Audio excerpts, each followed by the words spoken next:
You're checking again, not because you need to, because something inside you tightened when nothing came back. Your body leaned forward before your mind noticed. That's when it happened.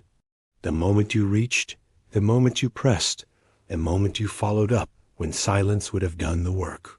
You felt it as urgency. They felt it as pressure. Your breathing changed. Your posture shifted. Your thoughts narrowed into a single line aimed outward instead of inward. You told yourself it was intention, clarity, effort, but underneath it was exposure. You didn't lose power loudly. There was no confrontation, no rejection, just a subtle redistribution you weren't watching. Attention moved away from you. Interest cooled without explanation. The air between you and the world changed temperature. You sensed it later, not immediately. In the way responses shortened. In the way timing slipped. In the way you began compensating without deciding to. That's the dangerous part. Power doesn't leave all at once. It leaks the moment restraint is replaced by pursuit. You weren't chasing something specific. You were chasing relief. Relief from uncertainty. Relief from not knowing where you stood. And in trying to close that gap, you revealed something you didn't mean to reveal. A dependence on outcome. A need for confirmation. A willingness to move first, again. You thought you were acting, but you were reacting. And the world always knows the difference. You were taught that effort is noble, that leaning in shows sincerity, that consistency proves character. The story said, if you care enough, if you show up enough, if you pursue with honesty, the world will meet you halfway. You believed restraint was laziness, distance was disinterest, silence was weakness. So you did what good people do. You clarified. You followed up. You made your intentions obvious. You removed ambiguity because you thought clarity created security. But look at what actually happened. The more available you became, the less valuable you felt. The more predictable you were, the less attention you held. The more you tried to stabilize the situation, the more unstable your position became. No one rewarded your effort. No system acknowledged your virtue. There was no invisible scoreboard marking you as deserving. Reality didn't punish you out of cruelty. It punished misalignment. Psychology does not reward intention. It responds to signal. And the signal you sent wasn't confidence or strength. It was dependency. You were promised connection. You received erosion. You were promised closeness. You received distance. Not because you were wrong as a person, but because the rules you followed were false. Nature doesn't respond to what you mean. Markets don't respond to what you hope. People don't respond to what you feel inside. They respond to leverage, scarcity, and self-containment. The belief that chasing earns value is comforting, but it's incorrect. Comfortable myths keep people compliant. Uncomfortable truths keep people powerful. The world is indifferent to how sincere you were when you gave away your position. There is a reason this truth is rarely spoken cleanly, because it sounds cold to people raised on moral intention instead of structural reality. Centuries ago, strategists noticed something unsettling. Power does not come from movement, but from stillness. Sun Tzu wrote that the one who commits first reveals weakness, not courage. Economists later confirmed it without poetry. The side with fewer needs controls the exchange. Psychology arrived at the same conclusion from another angle. Desire intensifies around what is uncertain, not what is available. Predictability calms the nervous system, but it kills fascination. Certainty feels safe, but it removes leverage.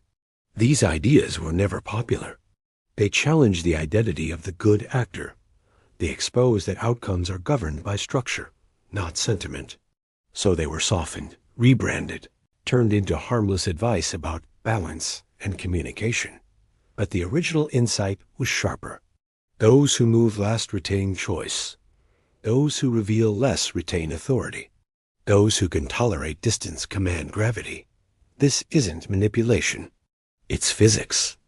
In every system, warfare, negotiation, biology, the organism that overextends becomes vulnerable. The predator that lunges too early misses. The market participant who signals urgency pays more. Power belongs to the side that can wait. This knowledge was never meant to feel comforting. It was meant to keep you sovereign. The thinkers who understood this were often labeled ruthless, pessimistic, or immoral, not because they were wrong, but because they refused to lie about how reality actually responds. They didn't teach people how to dominate others. They taught people how not to give themselves away. And that difference changes everything. You're tired in a way that doesn't come from effort alone. It comes from guessing, from replaying moments, from adjusting yourself to regain something that slipped without explanation. You feel it when you pause before sending, when you calculate timing instead of acting cleanly, when you wonder whether silence means strategy or loss. The exhaustion isn't from caring. It's from not understanding why caring seemed to work against you. No one ever named that frustration clearly. They told you to be patient, to be authentic, to trust the process. But patience without structure feels like self-erasure. Authenticity without leverage feels like exposure. And trusting a process you don't understand feels like walking blind. What you wanted was not control over others. You wanted stability inside yourself. You wanted to stop feeling pulled by outcomes you couldn't predict. You wanted your presence to land with weight again. This is where the lie breaks apart. The confusion wasn't random. It was the result of acting without a map, of moving forward while leaking position. What comes next isn't motivation. It isn't affirmation. It's dismantling. You're about to see why restraint creates gravity, why distance sharpens attention, why scarcity isn't cruelty, but structure. These are not tactics you switch on and off. They change how you perceive time, space, and response. Once seen, they cannot be unseen. This is the point of no return, because clarity replaces hope. And clarity does not let you go back. There are 5 principles. Not techniques, not social tricks, not behaviors you perform to get reactions. They are structural shifts. Once they settle into you, the environment reorganizes around them without effort. Each one corrects a specific leak. A place where power was quietly draining while you stayed busy trying harder. They don't add anything to you. They remove what never belonged there in the first place. The first recalibrates how motion is interpreted. You'll see why moving less often creates stronger outcomes than constant engagement. The second restructures emotional distance. Not as withdrawal, but as controlled spacing that makes your presence harder to read and harder to replace. The third dismantles the misunderstanding of desire. You'll understand why availability so often kills interest and why scarcity isn't absence, but selectivity. The fourth restores control where it was always meant to live. Inside your impulses, not in other people's reactions.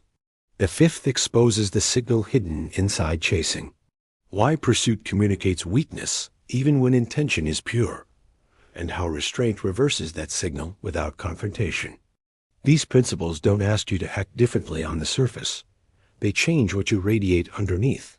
That's why they last. Most people try to memorize behaviors. They fail because behavior without internal order collapses under pressure. This is different. These are perception upgrades.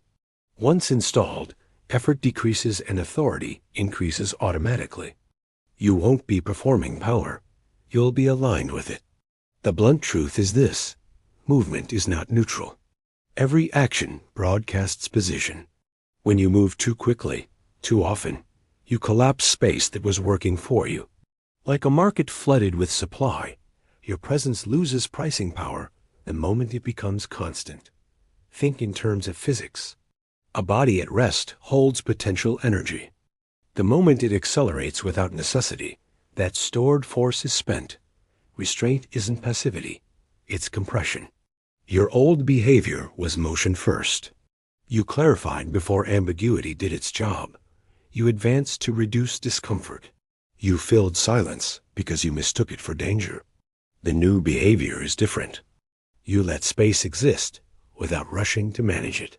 You allow unanswered moments to do their own sorting. You move only when movement changes structure, not when it relieves anxiety. Others feel this immediately. They sense that you are not pulled by urgency, that you are not trying to close distance for reassurance. Your stillness creates asymmetry, and asymmetry creates leverage. This is not withdrawal. It's disciplined pacing. You are present, but not consuming, available, but not predictable. Power emerges because nothing about you is chasing equilibrium. You are already balanced. The discipline here is internal, resisting the impulse to act just to feel settled, holding posture when uncertainty appears, letting discomfort pass without turning it into motion. That restraint reorganizes how attention flows toward you, without force, without explanation.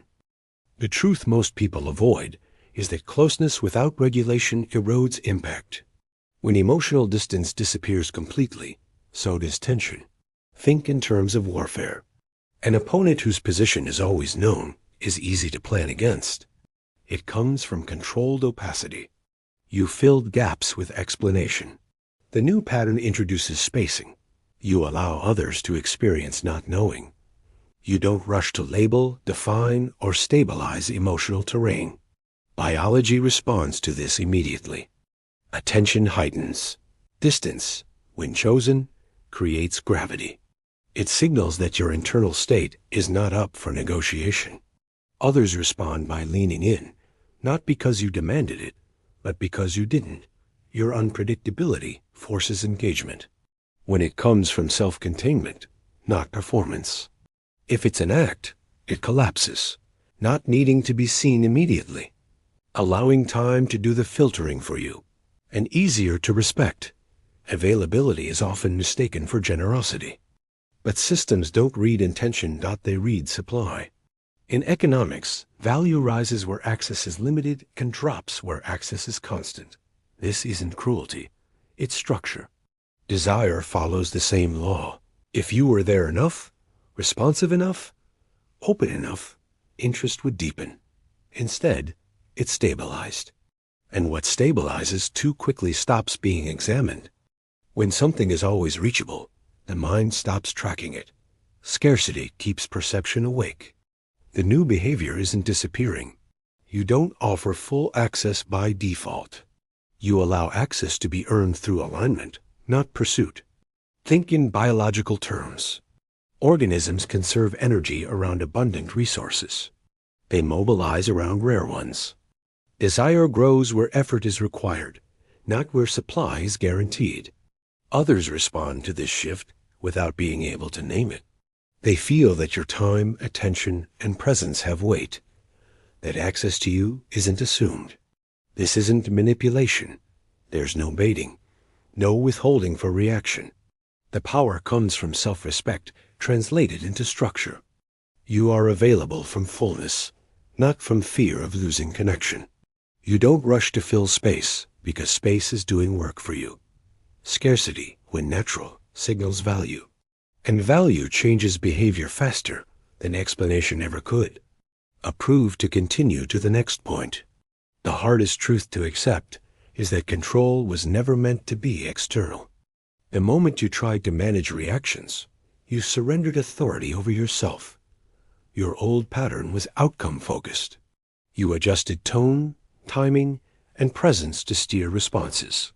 You watched for feedback and recalibrated in real time. It felt strategic, but it made you porous.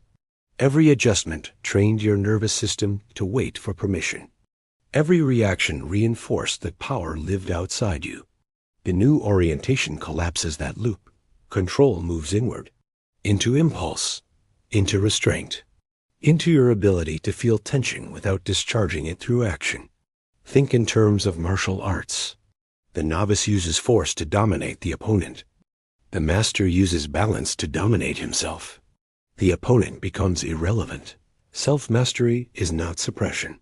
It's clarity. You notice the urge to chase, explain, or correct, and you don't obey it. Not because you're rigid, but because you're sovereign. Others sense this immediately. They feel that you are not moved by their approval or disapproval. Your responses are clean, not compensatory. Your presence is grounded, not strategic. This changes the entire dynamic without a single visible maneuver. There's no manipulation because there's no agenda. You are not trying to produce an effect. You are maintaining internal order. Power emerges as a side effect of coherence. When your inner state is not fragmented by outcome dependence, your external position stabilizes. The discipline is daily, catching the moment where impulse asks for permission to act and declining. That refusal builds an authority no reaction can take from you. Chasing never looks like desperation from the inside. It feels like commitment. From the outside, it reads as need. Systems are ruthless about this. In signaling theory, the one who invests more to secure the same outcome reveals weaker position, not weaker character, weaker leverage. Your old behavior framed pursuit as strength. You followed up, you adjusted. You stayed engaged longer than necessary to preserve momentum. Each move felt reasonable in isolation.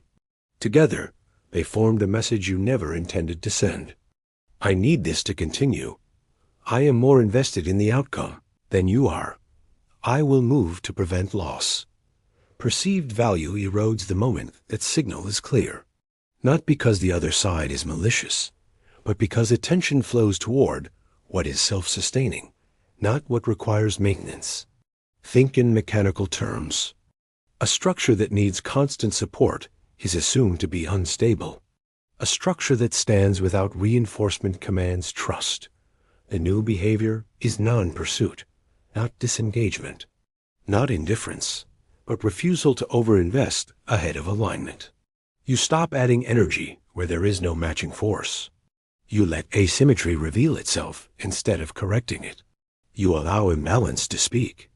Others respond by reassessing. Either they step forward to restore symmetry, or they fall away. Both outcomes return power to you. This is not a tactic to provoke response. It's a filter. The discipline is tolerating the urge to secure, letting go of the instinct to chase continuity, understanding that value is preserved by containment, not acceleration. The moment chasing stops, your position stops bleeding.